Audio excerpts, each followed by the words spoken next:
Let's mic आज का अखबार। नमस्कार, लेट्स माइक में आपका स्वागत है। आज का अखबार के साथ मैं राखी जैन। यहाँ हम देश दुनिया के सबसे बड़े और विश्वसनीय अखबारों से चुनते हैं वो रिपोर्ट्स जो सिर्फ खबर नहीं, आपकी समझ और सोच को गहराई देती हैं। द न्यूयॉर्क टाइम्स से प्रकाशित संपादकीय the death penalty is even more horrifying than you think.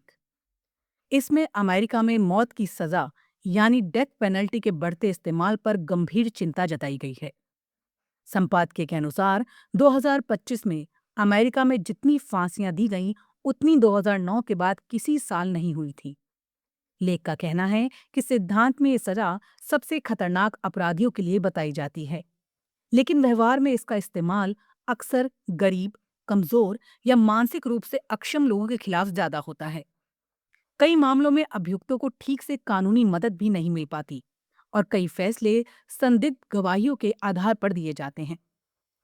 संपादकीय कुछ उदाहरण देकर बताता है कि कई कैदियों ने वर्षों तक अपनी बेगुनाही का दावा किया, फिर भी उन्हें फांसी दी गई या वो अभी भी डेथ रो में हैं।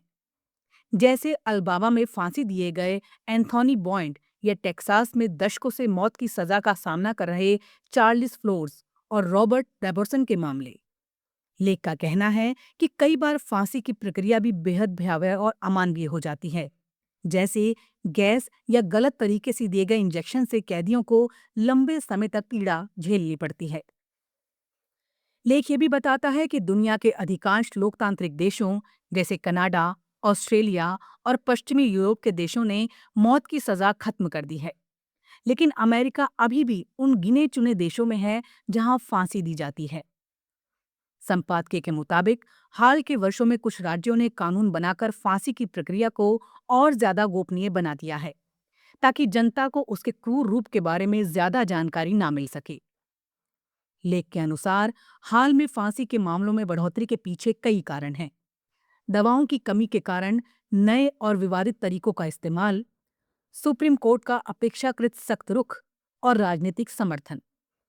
उदाहरण के तौर पर राष्ट्रपति डोनाल्ड ट्रंप और फ्लोरिडा के गवर्नर रॉन डेसांटिस जैसे नेताओं ने इस सजा का खुलकर समर्थन किया है, जिससे कई राज्यों में इसका इस्तेमाल फिर तेज हुआ है। संपादकीय का निष्कर्ष साफ है, मौत की सजा न्याय की जगह बदले की भावना को दर्शाती है और इससे अपराध कम होने का कोई ठोस प्रमाण भी नहीं है। इसलिए लेखक का मानना है कि एक सभ्य समाज के लिए बेहतर रास्ता आजीवन कारावास जैसी सख्त लेकिन मानवीय सजा है। जब तक डेथ पेनल्टी पूरी तरह खत्म नहीं होती, तब तक कम से कम न्यायिक प्रक्रिया को पारदर्शी और निष्पक्ष बनाना बेहद जरूरी है, ताकि किसी निर्दोष व्यक्ति को गलती से फांसी ना दे दी जाए। द गार्जियन में प्रकाशित संपादकीय the Guardian view on the cost of Trump's war on Iran, the world's poor will pay most dearly. इसमें अमेरिका, इजराइल और ईरान के बीच चल रहे युद्ध के वैश्विक आर्थिक असर पर चिंता जताई गई है। संपादकीय का कहना है कि इस संघर्ष ने दुनिया की ऊर्जा व्यवस्था को झकझोर दिया है। तेल और गैस की आपूर्ति पर बड़ा झटका लगा है, जिसका असर पेट्रोल की कीमतों से लेकर रोजमर्रा की चीजों तक दिखाई देने लगा है। हालात तब और गंभीर हो गए जब ईरान के नए सर्वोच्च नेता मोजतबा खामनेई ने संकेत दिया कि दुनिया के सबसे अहम तेल मार्गों में से एक स्ट्रेट ऑफ हॉर्मुज बंद रह सकता है।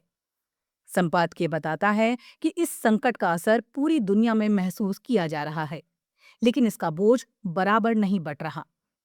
एशिया के कई देश जो मध्य पूर्व के तेल और गैस पर निर्भर हैं, पहले ही संकट में आ गए हैं। उदाहरण के तौर पर बांग्लादेश को ईंधन की कमी के कारण अपने सभी विश्वविद्यालय बंद करने पड़े, जबकि पाकिस्तान में कुछ स्कूलों को बंद करना पड़ा। लेख ये भी कहता है कि युद्ध सिर्फ आर्थिक संकट ही नहीं, बल्कि एक मानवीय संकट भी पैदा कर रहा है। ईरान और लेबनान में लाखों लोग विस्थापित हो चुके हैं और कई अस्पताल तथा घर नष्ट हो गए हैं। वहीं गाजा में सीमाएं बंद होने के कारण खाद्य कीमतें तेजी से बढ़ गई हैं। अंतर्राष्ट्रीय एजेंसियों जैसे वर्ल्ड हेल्थ ऑर्गेनाइजेशन और वर्ल्ड फूड प्रोग्राम के लिए भी राहत सामग्री पहुंचाना मुश्किल होता जा रहा है, क्योंकि खाड़ी क्षेत्र में परिवहन और बंदरगाह व्यवस्था प्रभावित हो रही है। संपादकीय का कहना है कि तेल संकट का असर सिर्फ ईंधन तक सीमित नहीं रहेगा। इससे खाद्य उत्पादन, अस्पतालों की बिजली और राहत अभियानों की लागत सब बढ़ जाएगी। कई गरीब देशों में प्रवासी मजदूरों से आने वाली रकम भी कम हो सकती है, जिससे वहां के लोगों की हालत और खराब हो जाएगी। अंत में लेख का साफ संदेश है कि इस युद्ध की सबसे बड़ी कीमत दुनिया के गरीब और कमजोर लोग चुकाएंगे। इसलिए अंतर्राष्ट्रीय समुदाय को सबसे पहले इस संघर्ष को खत्म करने की दिशा में कदम उठाने चाहिए। संपादकीय के अनुसार ये युद्ध जितना लंबा चलेगा, उतना ही वैश्विक अर्थव्यवस्था और मानवीय स्थिति पर उसका विनाशकारी असर बढ़ता जाएगा। अल जजीरा में प्रकाशित लेख US a new scramble for Africa is biomedical imperialism. इसमें अमेरिका और अफ्रीकी देशों के बीच हो रहे नए स्वास्थ्य समझौतों को लेकर गंभीर सवाल उठाए गए हैं। लेख का तर्क है कि इन समझौतों को सार्वजनिक स्वास्थ्य सहयोग के रूप में पेश किया जा रहा है, लेकिन इनके जरिए अमेरिका अफ्रीकी देशों से संवेदनशील स्वास्थ्य डेटा और रोगजनक नमूनों तक व्यापक पहुंच हासिल करना चाहता है, जबकि बदले में बराबरी का लाभ मिलने की कोई ठोस गारंटी नहीं है। लेख के अनुसार इसी वजह से फरवरी के अंत में जिम्बाब्वे ने अमेरिका के साथ प्रस्तावित $367 मिलियन के स्वास्थ्य समझौते से खुद को अलग कर लिया। इस कार्यक्रम का उद्देश्य HIV, TB और मलेरिया जैसी बीमारियों से लड़ना बताया गया था, लेकिन इसमें देश के स्वास्थ्य डेटा और वायरस के नमूने साझा करने की शर्तें थीं। हरारे सरकार का कहना था कि इससे अफ्रीकी देश सिर्फ वैज्ञानिक खोज के कच्चे माल की तरह इस्तेमाल होंगे, जबकि नई दवाओं और तकनीकों का फायदा मुख्य रूप से अमेरिकी कंपनियों को मिलेगा। लेख बताता है कि ऐसी चिंताएं सिर्फ जिम्बाब्वे तक सीमित नहीं हैं। जाम्बिया और केन्या में भी इसी तरह के समझौतों को लेकर विवाद हुआ है। केन्या की अदालत ने तो एक बड़े स्वास्थ्य समझौते को अस्थायी रूप से रोक भी दिया। इन घटनाओं से संकेत मिलता है कि अमेरिका अपनी तथाकथित America first global health strategy के तहत अफ्रीका में कई द्विपक्षीय स्वास्थ्य समझौते कर रहा है, जिनके जरिए वो महामारी निगरानी, प्रयोगशालाओं और जैविक नमूनों तक सीधी पहुंच चाहता है। लेख का तर्क है कि आज के दौर में स्वास्थ्य डेटा और रोगजनक नमूने बहुत मूल्यवान संसाधन बन चुके हैं। इन्हीं के आधार पर वैक्सीन, दवाएं और नई जैव प्रौद्योगिकी विकसित होती है। लेकिन अगर अफ्रीकी देश केवल डेटा और नमूने देंगे और तकनीक, पेटेंट और मुनाफा विकसित देशों में ही रहेगा, तो एक नए प्रकार का जैव चिकित्सीय उपनिवेशवाद बन सकता है। संपादकीय ये भी याद दिलाता है कि अफ्रीका में चिकित्सा अनुसंधान को लेकर पहले भी विवाद रहे हैं, जैसे 1996 में नाइजीरिया में एक दवा परीक्षण पर उठे सवाल। इसी ऐतिहासिक अनुभव के कारण कई अफ्रीकी देशों में अब तक इस तरह के समझौतों को लेकर अविश्वास बढ़ रहा है।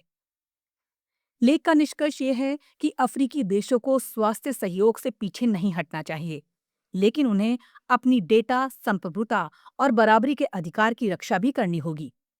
इसके लिए बेहतर होगा कि देश अकेले अकेले समझौते करने की बजाय अफ्रीकन यूनियन और Africa centres for disease control and prevention जैसे क्षेत्रीय संस्थानों के जरिए सामूहिक रूप से बातचीत करें, ताकि वैश्विक स्वास्थ्य सहयोग वास्तव में बराबरी और न्याय के सिद्धांत पर आधारित हो सके।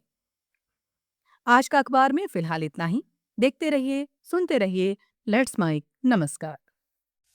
आप सुन रहे थे let's mic more than radio. Follow कीजिए हमें हमारे सोशल मीडिया प्लेटफॉर्म्स पर। It's time for news. It's time for more than radio. Presenting the first radio news app, Let's Mic. Let's Mic, a news-based app on your phone where you get to watch and listen news, talk shows, interviews, radio show podcasts. On Let's Mic, you get all relevant information of TV, print, radio, podcast, and digital. Let's Mic talks about every segment of life.